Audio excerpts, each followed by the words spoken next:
Nació en la riqueza, pero eligió la pobreza absoluta. Pudo haber tenido poder, pero abrazó la humildad. En un mundo obsesionado con la riqueza, lo entregó todo por amor a Cristo.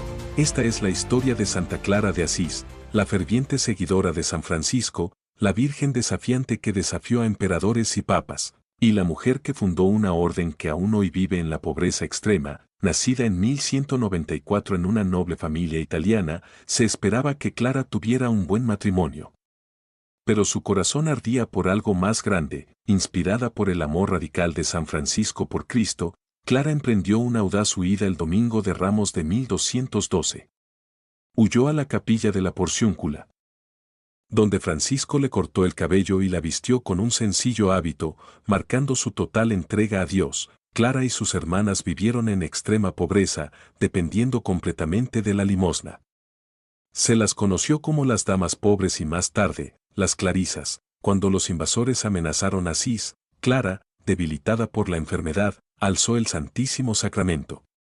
Milagrosamente, los atacantes huyeron. Su fe fue su escudo. La regla de Clara, la primera escrita por una mujer, fue aprobada por el Papa pocos días antes de su muerte en 1253. ¿Sus últimas palabras? Bendito seas, oh Dios, por haberme creado. Incluso en su lecho de muerte, presenció la misa proyectada milagrosamente en su pared. Por eso es la patrona de la televisión. En un mundo que busca la riqueza y la comodidad, la vida de Santa Clara grita, la verdadera alegría se encuentra solo en Cristo. ¿Tendremos el valor de seguir su amor radical? Santa Clara de Asís ruega por nosotros. ¿Imaginas ser obligado a caminar descalzo sobre brasas ardientes? ¿Te protegería tu fe? Esta fue la prueba a la que se enfrentó un joven mártir romano, San Tiburcio, cuyo desafío a la tiranía se convirtió en leyenda. Su valentía en la Vía Lavicana aún resuena hoy. En la Roma del siglo III, bajo la brutal persecución del emperador Diocleciano, los cristianos se enfrentaban a la tortura y la muerte por negarse a renunciar a su fe.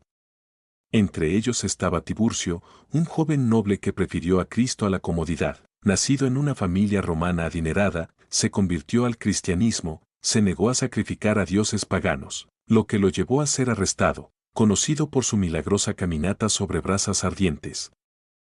Ileso gracias a su fe, el juez Fabián se burló de Tiburcio: si tu Dios es real, camina sobre estas brasas.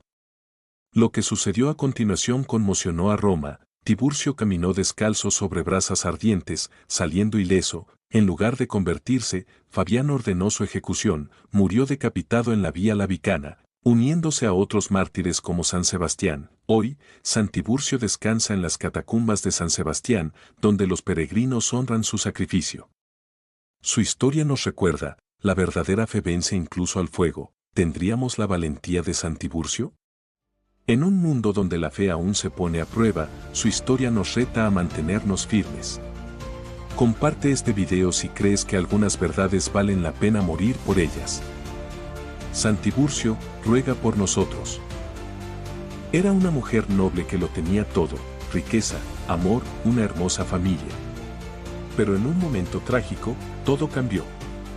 En lugar de desmoronarse en la desesperación, tomó una decisión radical: renunciar a todo, por Dios. Esta es la extraordinaria historia de Santa Juana Francisca de Chantal, viuda, madre, mística y santa, cuyo legado aún inspira a millones. Nacida en 1572 en el seno de la nobleza francesa, Juana Francisca de Fremiot se crió en un hogar católico devoto. A los 20 años, se casó con el barón Cristóbal de Chantal, un esposo amoroso, y juntos tuvieron 6 hijos. Juana fue una esposa y madre devota, conocida por su bondad con los pobres, llegando incluso a convertir parte de su castillo en un hospital improvisado. Pero la tragedia la golpeó cuando su esposo murió en un accidente de caza. Con tan solo 28 años, Juana quedó viuda con 4 hijos sobrevivientes. Desconsolada, perdonó al hombre que le disparó, llegando incluso a convertirse en la madrina de su hijo. En su dolor, Jeanne buscó la voluntad de Dios. Entonces, durante un sermón, conoció al hombre que cambiaría su vida para siempre, San Francisco de Sales. Reconociendo su profunda espiritualidad, se convirtió en su director espiritual, guiándola hacia una vida de entrega total. Francisco vio en Jeanne un alma ardiente, lista para la santidad. Juntos, soñaron con una nueva orden religiosa, una para mujeres que se sentían llamadas por Dios pero que no podían entrar en clausuras estrictas. En 1610, a pesar de la oposición, incluso de su padre, Jeanne dejó a su hijo al cuidado de unos familiares y cofundó la Orden de la Visitación de Santa María con San Francisco. ¿Su misión? Vivir la humildad, la dulzura y la devoción interior, sirviendo a los enfermos y necesitados. El liderazgo de Jeanne estuvo marcado por una profunda confianza en Dios. Soportó más sufrimientos, la muerte de su hija, su yerno e incluso la del propio San Francisco. Aún así, perseveró, diciendo, cuanto más nos entregamos a Dios, más maravillas obra Él en nosotros. A su muerte en 1641, se habían fundado más de 80 monasterios de la Visitación. Las cartas de Juana revelan a una mujer de profunda oración, resiliencia y amor maternal. Fue canonizada en 1767 y sigue siendo un modelo para viudas, madres y almas religiosas. ¿Su famoso consejo? En todo caso, ama a Dios, y que eso te baste. La vida de Santa Juana Francisca de Chantal nos enseña que la santidad no consiste en evitar el sufrimiento, sino en entregárselo a Dios. De noble a viuda, de madre a fundadora, su trayectoria nos recuerda, cuando entregamos a Dios nuestros pedazos rotos, Él crea algo hermoso. Santa Juana Francisca de Chantal, ruega por nosotros. ¿Y si les dijera que uno de los papas más frugales y moralmente estrictos de la historia también se enfrentó al monarca más poderoso de su época, Luis XIV de Francia? Un hombre que se negó a vivir en el lujo, luchó contra la corrupción e incluso financió una campaña militar para salvar a Europa de una invasión.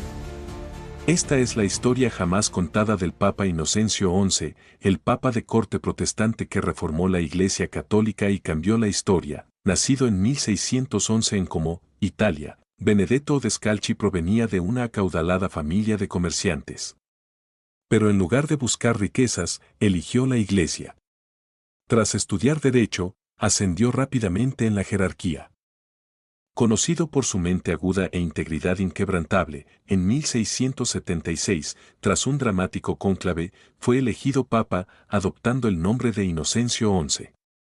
Pero su papado sería todo menos inocente, porque estaba a punto de enfrentarse a la corrupción, el nepotismo e incluso a los reyes. Inocencio XI fue sorprendentemente frugal, recortó gastos desorbitados, prohibió el nepotismo e incluso usó los mismos zapatos desgastados. ¿Pero su mayor lucha? Sanear la Iglesia. Tomó medidas enérgicas contra la simonía, la venta de cargos eclesiásticos e impuso estrictas reformas morales, ganándose enemigos en el camino. ¿Pero su acción más audaz? Desafiar al rey Luis XIV de Francia. Luis XIV, el Rey Sol, creía tener poder sobre la Iglesia francesa. Pero Inocencio XI se negó, rechazó el derecho del rey a nombrar obispos e incluso amenazó con excomulgarlo. El conflicto se intensificó, con Luis apoderándose de las tierras papales e Inocencio prohibiendo a los obispos franceses, pero justo cuando la tensión alcanzaba su punto álgido, surgió un peligro mayor, el Imperio Otomano, que avanzaba hacia Viena. E Inocencio XI desempeñaría un papel crucial para detenerlos. En 1683, los otomanos sitiaron Viena. Europa estaba al borde del abismo.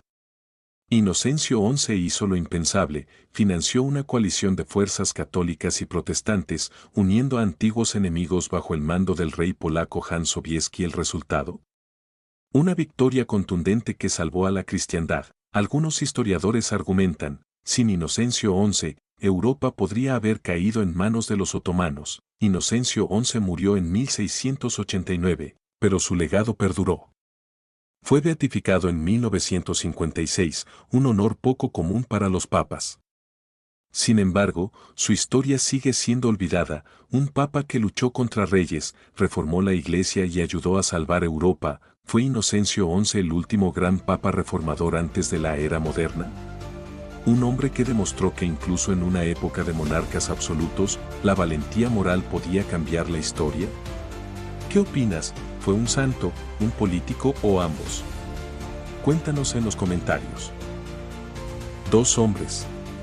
Una vez divididos por un feroz conflicto.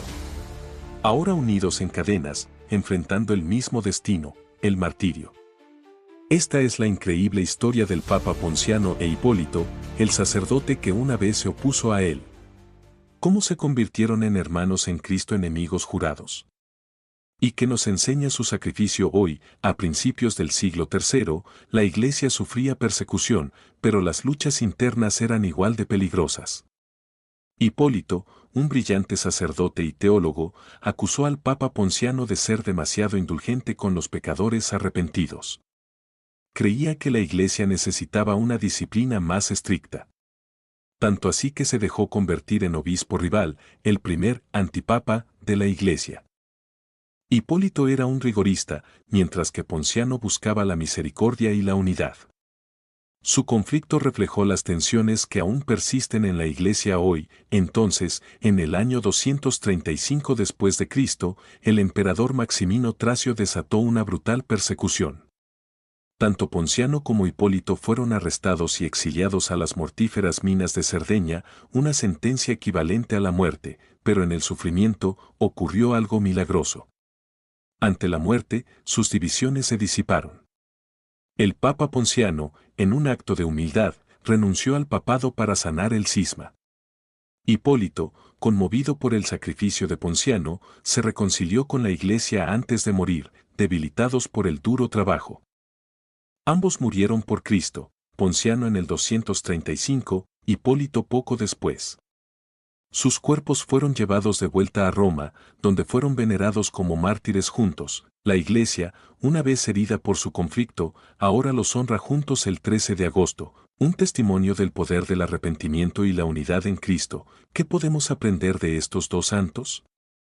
Que incluso las divisiones más profundas pueden sanar con humildad y sacrificio. Que ningún conflicto escapa a la redención de Cristo. En una época de división, su historia es un faro de esperanza. Santos Ponciano e Hipólito. Rueguen por nosotros, para que también busquemos la unidad en Cristo. Imagina estar rodeado de tus alumnos, niños a quienes has enseñado, guiado y animado, solo para descubrir que son ellos quienes reciben la orden de matarte.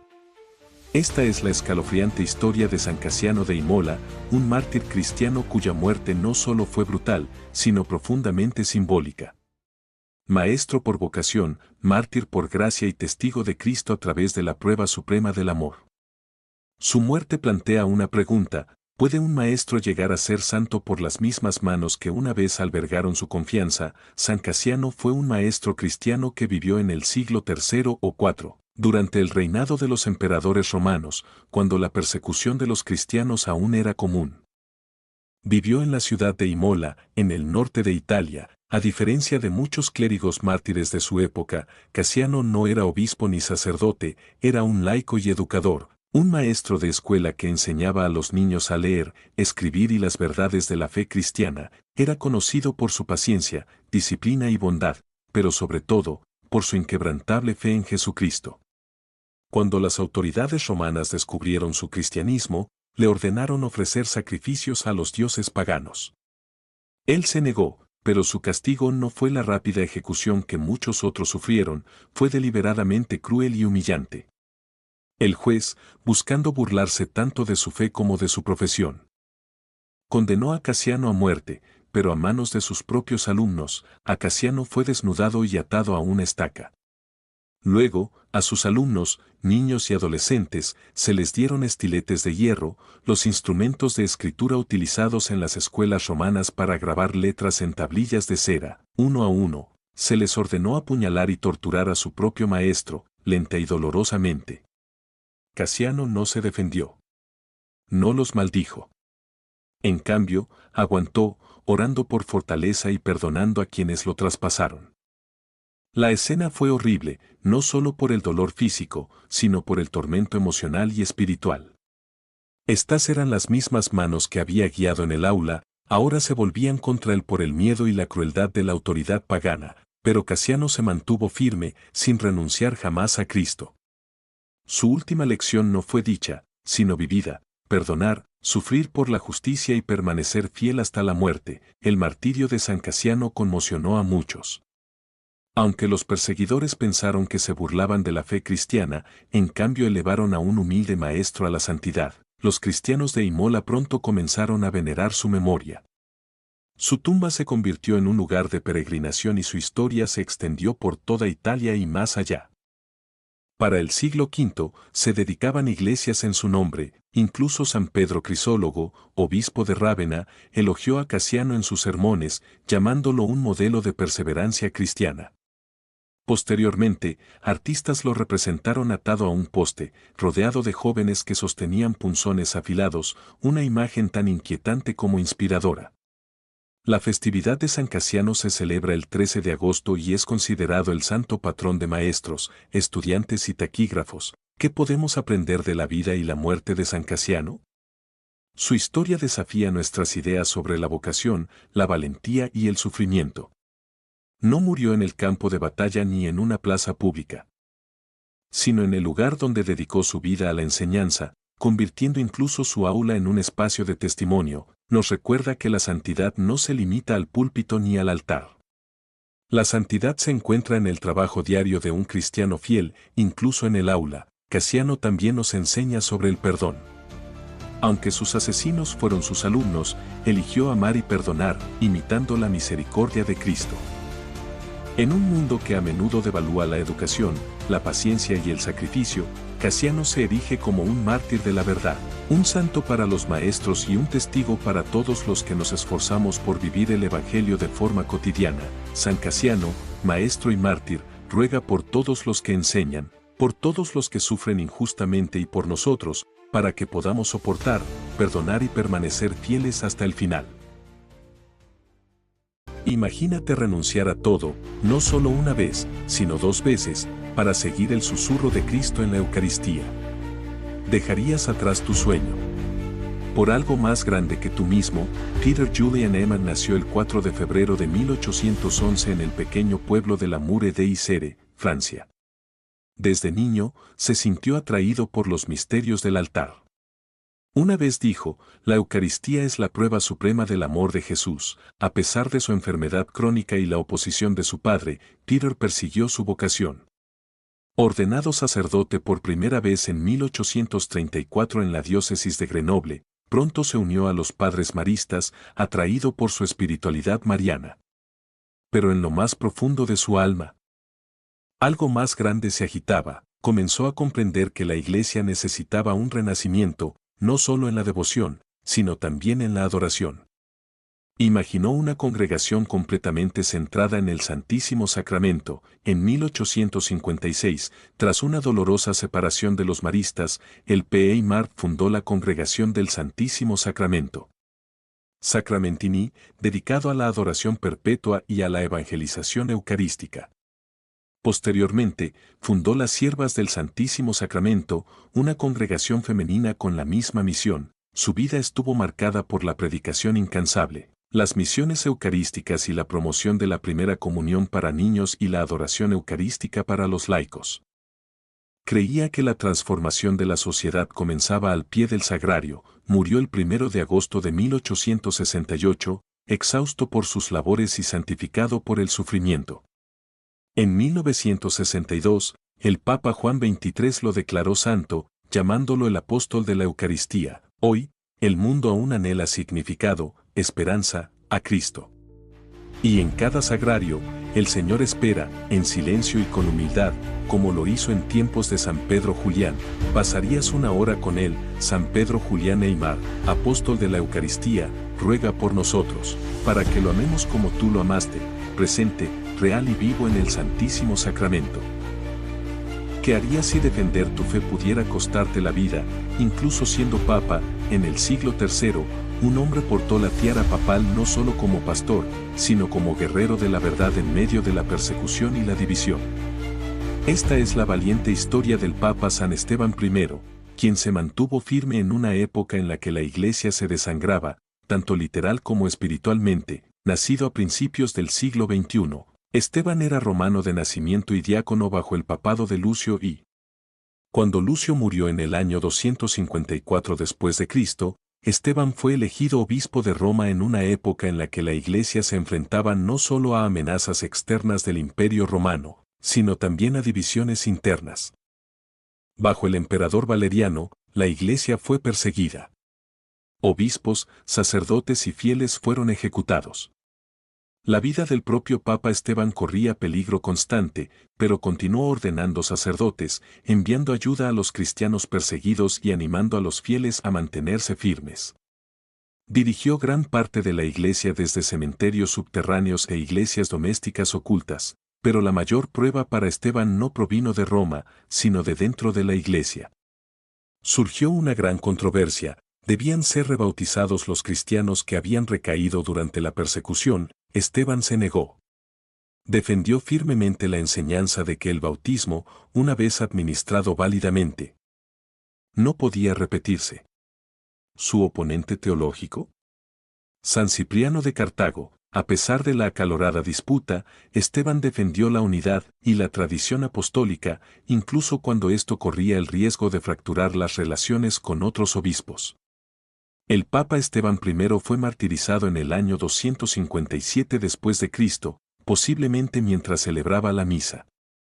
Según la tradición, fue decapitado sentado en su silla episcopal, símbolo de su inquebrantable autoridad. Fue enterrado en la catacumba de San Calisto y sus reliquias fueron posteriormente trasladadas a diversas iglesias. Se le recuerda como un papa que se negó a permitir que el miedo o las facciones debilitaran el cuerpo de Cristo. En tiempos de persecución, la verdad importa. Pero también la unidad. San Esteban I nos recuerda que la Iglesia no solo se basa en la valentía ante el peligro, sino también en la fidelidad ante la división. Gracias por ver Leyendas de Santos. Suscríbete para descubrir más historias impactantes de los santos que moldearon nuestra fe con fuego, sangre y verdad. Y recuerda, la santidad no es fácil, pero siempre vale la pena. ¿Y si la primera cristiana de toda Europa hubiera sido una mujer? En una época en la que las mujeres tenían poca voz, una empresaria abrió su corazón y su hogar al Evangelio. Y ayudó a fundar una iglesia que cambiaría la historia. Santa Lidia de Tiatira vivió en el siglo I, en la provincia romana de Macedonia. Era vendedora de telas púrpuras, un lujo costoso que solía vestir la realeza, lo que sugiere que era rica, independiente y respetada. Se la menciona en los Hechos de los Apóstoles, capítulo 16, durante el segundo viaje misionero de San Pablo. Cuando Pablo y sus compañeros llegaron a Filipos, salieron de la ciudad a un lugar de oración cerca del río.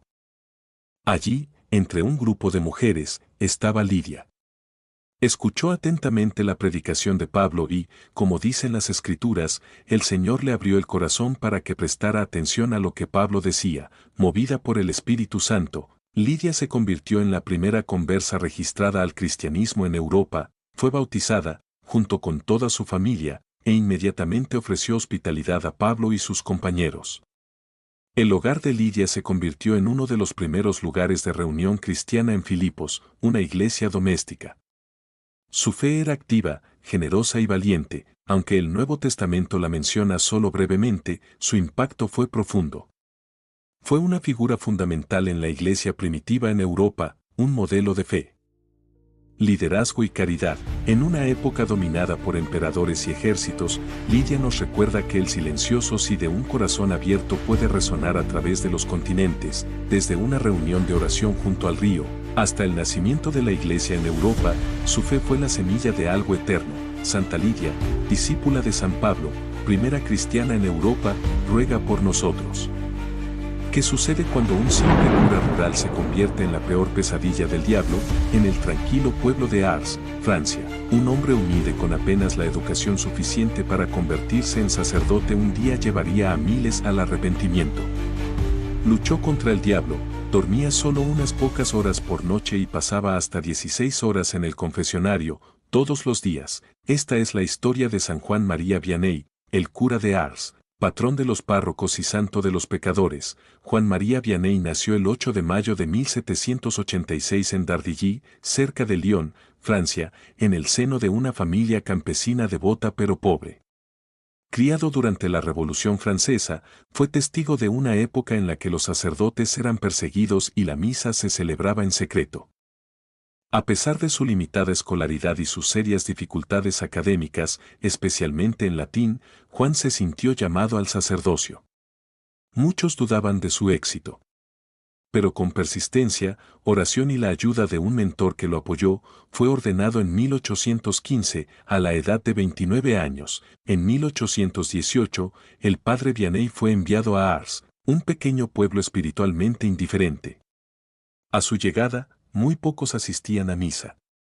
La gente estaba agobiada por la guerra, la pobreza y una cultura que había olvidado a Dios. El padre Vianney decidió cambiar eso, no con sermones apasionados ni poder político, sino con santidad. Ayunaba, oraba, mortificaba su cuerpo y, sobre todo, escuchaba pacientemente en el confesionario. Empezó a correr la voz, el sacerdote de Ars podía leer los corazones. Los penitentes viajaban durante días, a veces semanas, para confesarse con él. Pasaba hasta 16 horas diarias en el confesionario, sobreviviendo con unas pocas horas de sueño y una dieta de patatas hervidas. Su batalla espiritual no era solo contra el pecado, sino también contra el mismo Satanás, quien, según se dice, lo atormentaba físicamente por la noche, llegando incluso a prenderle fuego a su cama. Pero el cura de Ars nunca se rindió. Ofreció su sufrimiento por la conversión de las almas. Para la década de 1850, más de 20.000 peregrinos llegaban a Ars cada año. El padre Vianney se había convertido en un padre espiritual para una nación. A pesar de su fama, se mantuvo humilde y en una ocasión dijo: «No soy nada, pero veo en los demás la imagen de Dios, y amo esa imagen». Intentó irse de Ars varias veces, sintiéndose indigno, pero cada vez regresaba, sabiendo que Dios lo había puesto allí para una misión. El padre Juan Vianney murió el 4 de agosto de 1859, exhausto tras una vida dedicada al servicio. Fue canonizado por el Papa Pío XI en 1925 y, en 1929, declarado santo patrón de los párrocos. Hasta el día de hoy, su cuerpo incorrupto reposa en Ars, y su vida sigue siendo un modelo de devoción sacerdotal, humildad y el poder del amor sencillo y sacrificado. En una época hambrienta de santidad, San Juan Vianney demostró que un sacerdote, profundamente unido a Cristo, podía reconducir a miles a Dios. Responderemos al llamado a la santidad como Él lo hizo. San Juan Vianney, ruega por nosotros. Recorrieron las polvorientas piedras de la vía Tiburtina, no como nobles ni soldados, sino como testigos. Testigos de una fe que les costaría la vida, a la sombra del Imperio Romano, cuando la persecución de los cristianos ardía en carne viva, dos almas fieles, Justino y Crescencio, se mantuvieron firmes en su devoción a Cristo. La tradición nos dice que eran ciudadanos romanos, probablemente conversos, que abrazaron el Evangelio durante uno de los periodos más peligrosos para los creyentes. Puede que sus nombres no se encuentren en biografías elaboradas, pero su valentía lo dice todo. Arrestados por un edicto imperial, posiblemente durante la persecución de Decio o Valeriano. Justino y Crescencio fueron encarcelados por negarse a renunciar a su fe y ofrecer sacrificios a dioses paganos. Cuando se les presionó para que negaran a Cristo, respondieron con lealtad inquebrantable: «Servimos a un rey que no es de este mundo». Su sentencia fue la muerte, ejecutada en la vía Tiburtina, una antigua vía que conducía de Roma a Tívoli. Allí, fuera de las murallas de la ciudad, donde muchos cristianos fueron ejecutados, Justino y Crescencio dieron su vida como testigos de la resurrección. Su sangre santificó la tierra y su memoria arraigó en la iglesia primitiva. Enterrado cerca del lugar de su martirio, su tumba se convirtió en lugar de peregrinación. Para el siglo IV, sus nombres se incluyeron en los primeros martirologios romanos. Hoy, se les recuerda no por largos discursos ni milagros, sino por su silenciosa fidelidad hasta la muerte. En una época donde el silencio puede hablar más que las palabras, los santos Justino y Crescencio nos recuerdan que el mayor testimonio es mantenerse firmes cuando el mundo te exige caer. En la vía Tiburtina, no flaquearon. ¿Qué sucede cuando un rey cambia su espada por una cruz? En un mundo desgarrado por la guerra y el paganismo, un joven exiliado regresa, no solo para reclamar un trono, sino para traer a Cristo a un reino. Esta es la historia de San Osvaldo de Northumbria, guerrero, pacificador y santo, cuyas últimas palabras en el campo de batalla fueron una oración por sus enemigos. Su corona era real, pero su misión era divina. San Osvaldo nació alrededor del año 604 después de Cristo, hijo de Etelfrido, rey de Bernicia. Pero tras la muerte de su padre en batalla, el joven príncipe huyó al exilio en Escocia, encontrando refugio entre los monjes de Iona, donde abrazó la fe cristiana, a medida que maduraba. Osvaldo no solo se formó en liderazgo y armas, sino que profundizó su amor por Cristo. En el año 634 después de Cristo, regresó a Northumbria para reclamar el trono de su padre, enfrentándose a un poderoso gobernante pagano llamado Cadwallon. Antes de la batalla decisiva en Havenfield, Osvaldo alzó una cruz de madera y oró con su ejército. Esa noche, tuvo una visión de San Columba, quien le aseguró la victoria. Contra todo pronóstico, Osvaldo triunfó y dio gloria a Dios. Como rey, Osvaldo invitó al monje irlandés San Aidan de Iona a evangelizar su reino. Le cedió tierras en Lindisfarne, donde nació un floreciente centro de aprendizaje y misión cristiana. Osvaldo a menudo actuó como traductor de Aidan. Conectando culturas y corazones, gobernó con humildad y misericordia, ganándose el amor de su pueblo. Historias de su generosidad se extendieron por todas partes, como la que narra que regaló un festín real a los pobres, junto con las bandejas de plata, pero la paz no duraría. En el año 642 después de Cristo, mientras defendía su reino contra el rey pagano Penda de Mercia, Osvaldo fue abatido en la batalla de Maserfield. Al morir, pronunció su última oración: Señor, ten piedad de las almas de mi pueblo. Tan grande fue su santidad que se reportaron milagros en el lugar de su muerte. Sus reliquias se atesoraron en toda la Europa medieval. San Osvaldo fue más que un rey. Fue un puente entre la guerra y la paz, entre el pasado pagano y el futuro cristiano. Reinó tan solo 8 breves años, pero su luz aún brilla en la memoria de la Iglesia. Hoy lo recordamos como santo, mártir y modelo de realeza cristiana. Durante más de 3 décadas, la Iglesia se dividió en dos, Oriente contra Occidente. Los concilios fracasaron. Los diplomáticos flaquearon. Pero entonces, un hombre del sur de Italia, que antes estaba casado, se convirtió en papa, y todo cambió. Esta es la historia del Papa San Hormisdas, el humilde pastor que trajo la paz a una iglesia fracturada y dejó un legado de unidad que resuena a través de los siglos. Hormisdas nació alrededor del año 450 en Frusino, la actual Frosinone, Italia. Viudo y padre antes de ingresar al clero, Hormisdas conoció las dificultades de la vida familiar y trasladó esa compasión pastoral a su sacerdocio. En 514, fue elegido papa durante uno de los periodos más turbulentos de la historia de la Iglesia, el Cisma de Acacia. Una amarga división entre Roma y Constantinopla que duró 35 años. La ruptura tenía sus raíces en profundas disputas teológicas y maniobras políticas. Los papas anteriores no habían logrado superar la brecha. Pero Hormisdas introdujo un nuevo enfoque, firmeza en la doctrina, pero humildad en la diplomacia. Insistió en la primacía de Roma, pero extendió la mano con un espíritu de paz. Finalmente, en 519, con la cooperación del emperador Justino I, la Iglesia de Oriente firmó la Fórmula de Hormisdas, una clara profesión de fe que reconocía la autoridad del obispo de Roma y condenaba los errores anteriores. La Iglesia volvió a estar unida. Este histórico la reconciliación fue uno de los grandes triunfos del cristianismo primitivo.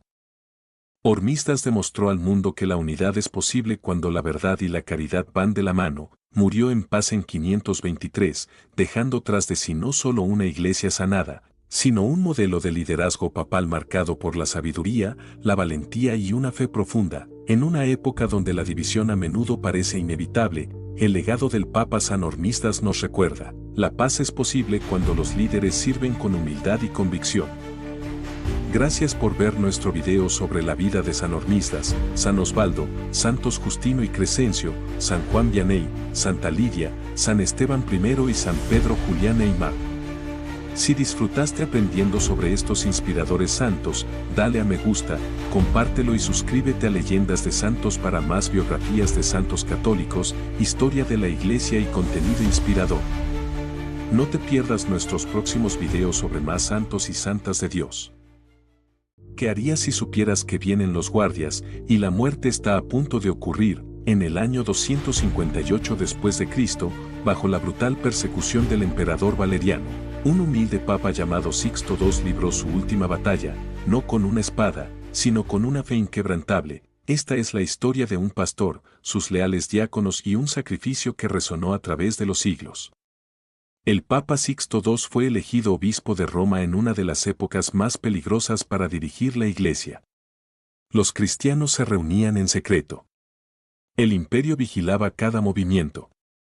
Y en el año 257, Valeriano emitió un decreto: obispos, sacerdotes y diáconos debían ser ejecutados inmediatamente si eran descubiertos. El 6 de agosto de 258, mientras el Papa Sixto II celebraba la Eucaristía con sus diáconos en las catacumbas, irrumpieron los soldados. No había tiempo para correr. No había dónde esconderse. Fue apresado junto con 4 de sus diáconos, Felicisimus, Agapitus, Genaro, Magnus y Vicente, a las afueras del lugar sagrado de sepultura de los mártires. El Papa Sixto II fue decapitado en las mismas piedras que habían visto la sangre de tantos antes que él. Sus diáconos compartieron el mismo destino, fieles hasta el final. Un joven diácono, Lorenzo, sobrevivió unos días más. La leyenda cuenta que se acercó a su amado Papa mientras se lo llevaban. Sixto le dijo: no llores. Hijo mío. Me seguirás en 3 días, y así lo hizo. La sangre de los mártires es la semilla de la Iglesia. San Sixto II y sus compañeros nos recuerdan que la santidad exige valentía y el amor a Cristo lo exige todo. Ellos dieron su vida para que pudiéramos mantener la fe. Sus nombres están grabados en las piedras de la eternidad. San Sixto II y compañeros, rueguen por nosotros. Si su valentía te inspiró, dale me gusta a este video y suscríbete para más historias de fe, pasión y fidelidad. ¿Qué sucede cuando un abogado rico y brillante lo deja todo atrás, no por el poder, sino para reformar una iglesia rota desde dentro? Esta es la historia de San Cayetano, un hombre que renunció a la comodidad, la riqueza y el prestigio para vivir radicalmente por Cristo y ayudar a salvar a la Iglesia de la corrupción, alma a alma. San Cayetano nació en 1480 en Vicenza, Italia, en el seno de una familia noble. Estudió Derecho en la Universidad de Padua y se convirtió en un brillante jurista. Pero si bien tuvo todas las oportunidades para disfrutar del éxito mundano, su corazón anhelaba algo mucho más profundo: la santidad. Ordenado sacerdote en 1516, Cayetano no se conformó con celebrar la misa. Se convirtió en un reformador desde dentro, viviendo con austeridad, cuidando a los enfermos y promoviendo los sacramentos, especialmente la comunión frecuente, algo poco común en aquella época. Pero la Iglesia a principios del siglo XVI estaba en crisis, plagada de la decadencia moral, la mundanidad y la amenazante sombra de revuelta protestante. Cayetano respondió no con ira, sino con acción. En 1524, junto con Gian Pietro Carafa, quien más tarde se convertiría en el Papa Pablo IV, cofundó la Congregación de Clérigos Regulares, más conocidos como los teatinos. ¿Su misión? Vivir como los apóstoles, sin posesiones, con plena confianza en la divina providencia. E inspirar una reforma del clero con su ejemplo. Los teatinos se negaron a mendigar o poseer propiedades. Vivían enteramente de fe y caridad. El corazón de Cayetano también ardía de compasión por los pobres y los enfermos, especialmente durante las plagas y las guerras, a pesar de las pruebas, incluyendo su encarcelamiento durante la agitación política en Nápoles. Cayetano nunca dejó de predicar la esperanza, la humildad y la confianza plena en Dios. Murió en Nápoles el 7 de agosto de 1547, susurrando su última oración: déjame morir en los brazos de Jesús. Se enfrentó a dragones, destrozó un cáliz envenenado y desafió a emperadores. Esto no es una leyenda, es la historia real de un obispo que caminó con ángeles y murió por Cristo. Esta es la vida de San Donato de Arezzo. San Donato vivió en el siglo IV, durante la época del emperador Juliano el Apóstata. Nacido en Nicomedia y criado en la fe, se convertiría en un audaz confesor de Cristo en una época en la que la apostasía y la persecución resurgieron en todo el Imperio Romano. Donato fue educado en la fe cristiana por San Pimenio, un sacerdote devoto. Tras huir a Arezzo tras el martirio de Pimenio, Donato fue ordenado sacerdote y pronto se convirtió en obispo de la ciudad. Reconocido por su sabiduría, santidad y valentía, durante la celebración de la Eucaristía, un pagano intentó envenenar el vino consagrado para burlarse de los cristianos. Pero cuando Donato elevó el cáliz al cielo, éste se hizo añicos, revelando milagrosamente la traición. Oró, y el cáliz fue restaurado intacto. Muchos se convirtieron al instante. La leyenda cuenta que un temible dragón aterrorizaba la campiña. Con solo la señal de la cruz, Donato lo ahuyentó, simbolizando el triunfo de Cristo sobre la oscuridad y el miedo paganos, negándose a renunciar a su fe ante las políticas anticristianas de Juliano. Donato fue arrestado y decapitado el 7 de agosto, alrededor del año 362. Su tumba en Arezzo se convirtió en un lugar de peregrinación y se reportaron milagros por su intercesión. San Donato nos recuerda que la verdadera valentía no consiste en matar dragones, sino en mantenerse firme en la fe, cueste lo que cueste. Su vida es un llamado a la valentía en Cristo y a la confianza en el poder divino. De cálices envenenados a un testimonio intrépido, San Donato ruega por nosotros. ¿Qué tienen en común un cruzado, un legislador y un pacificador? En el turbulento corazón de Tierra Santa, un hombre forjó el alma de una futura orden santa. Esta es la historia de San Alberto de Jerusalén, el hombre detrás de la regla carmelita. San Alberto de Jerusalén nació a mediados del siglo XII en Italia y alcanzó la prominencia no por la espada ni la corona, sino por la sabiduría, la santidad y la diplomacia. Canónigo de la Iglesia de la Santa Cruz en Cremona, Alberto se distinguió rápidamente por su profundo intelecto y perspicacia espiritual. En 1205, el Papa Inocencio III lo nombró patriarca latino de Jerusalén, un cargo de gran responsabilidad en una época en que Tierra Santa era un campo de batalla entre religiones y reinos. Aunque la guerra y la división lo rodeaban, Alberto se convirtió en un símbolo de unidad, utilizando la paz en lugar del poder. Pero el legado más perdurable de Alberto comenzó en las laderas del Monte Carmelo. Allí, un grupo de eremitas buscaba vivir una vida de oración al estilo del profeta Elías. Estos eran los primeros carmelitas y acudieron a Alberto en busca de guía. Alrededor del año 1209, Alberto les escribió una regla de vida, una obra maestra espiritual que equilibraba la oración, la comunidad y el servicio apostólico. Esta regla carmelita definiría el corazón de la orden carmelita durante siglos. Trágicamente, en 1214, mientras se preparaba para celebrar la fiesta de la exaltación de la Santa Cruz, Alberto fue asesinado por un noble descontento al que había intentado corregir. Murió como vivió, un pastor fiel y un reformador intrépido. San Alberto de Jerusalén nunca se propuso fundar una orden, pero su sabiduría estructuró un movimiento espiritual que daría a la Iglesia algunos de sus santos más destacados: Santa Teresa de Ávila, San Juan de la Cruz y Santa Teresita de Lisieux. Sigue siendo un modelo de paz, gobierno y santidad, un arquitecto silencioso de la espiritualidad carmelita. En una época en la que la herejía se extendía como la pólvora y la Iglesia se tambaleaba bajo el peso de la confusión, un hombre dio un paso al frente, no con espada ni corona, sino con palabra y verdad. Esta es la historia de Santo Domingo de Guzmán. El predicador que cambió el mundo con solo una fe ardiente y el poder del Evangelio. Domingo nació alrededor de 1170 en Caleruega, España, en el seno de una familia noble y profundamente cristiana. Desde su juventud, mostró una profunda sed de verdad y un corazón atraído por los pobres.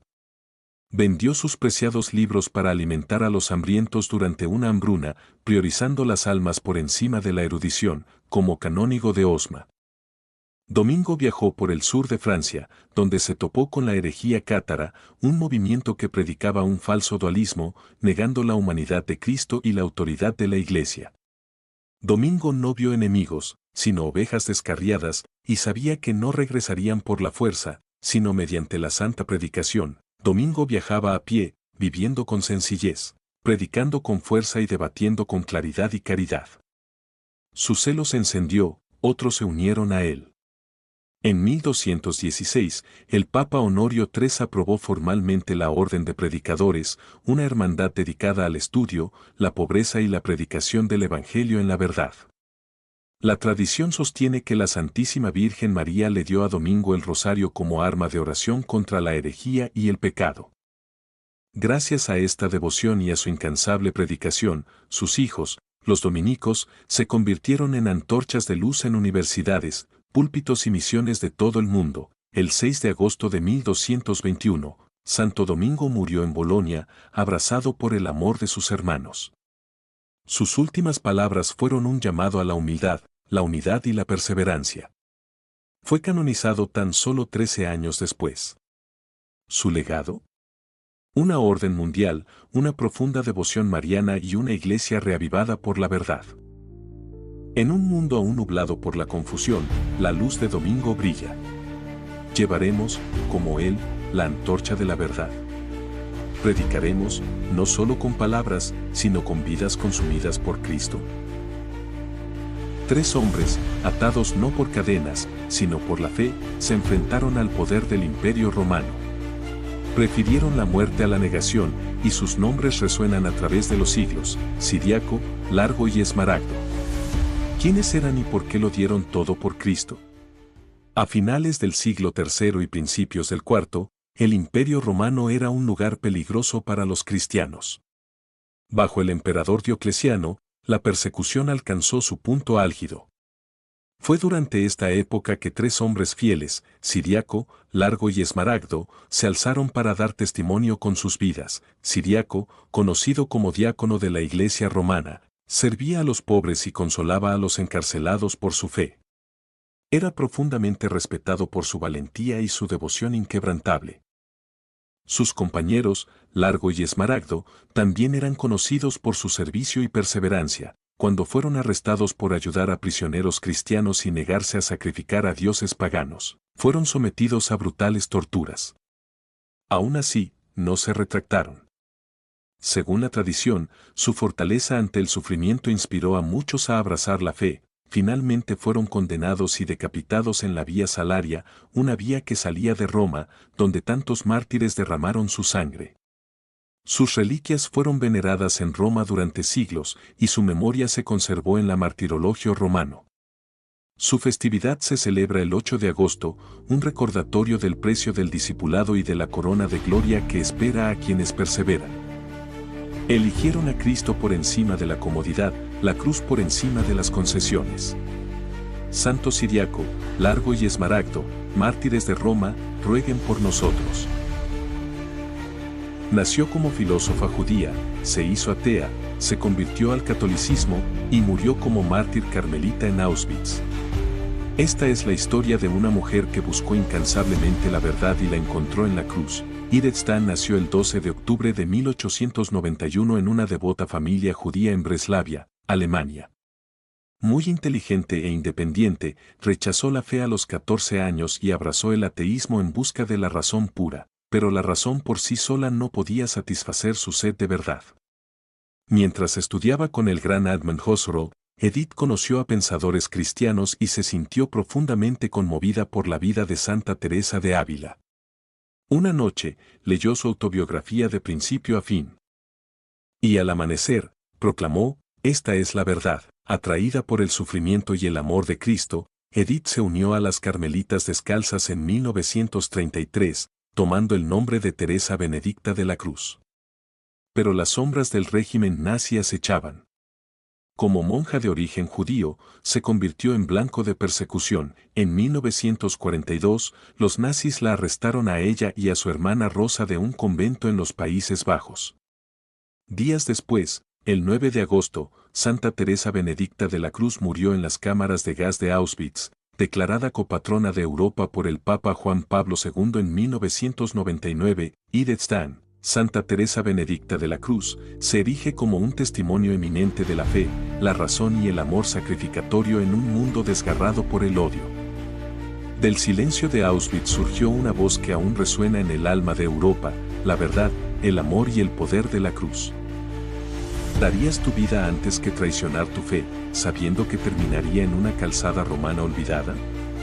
Esta es la historia de San Román, un soldado de Cristo cuya sangre marcó las piedras de la vía Tiburtina. En los primeros siglos del cristianismo, la fe tenía un precio, y para muchos, ese precio era la muerte.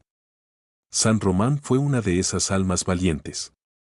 Cristiano devoto, se mantuvo firme en una época en la que la lealtad al imperio significaba renunciar a Cristo. Sabemos poco de su juventud, pero su martirio lo dice todo. Bajo la persecución del emperador Valeriano o Diocleciano, San Román fue arrestado por negarse a ofrecer sacrificios a los dioses paganos. Su audaz confesión de fe lo convirtió en blanco de la ira imperial. A pesar de las amenazas y el tormento, Román se negó a negar a Cristo.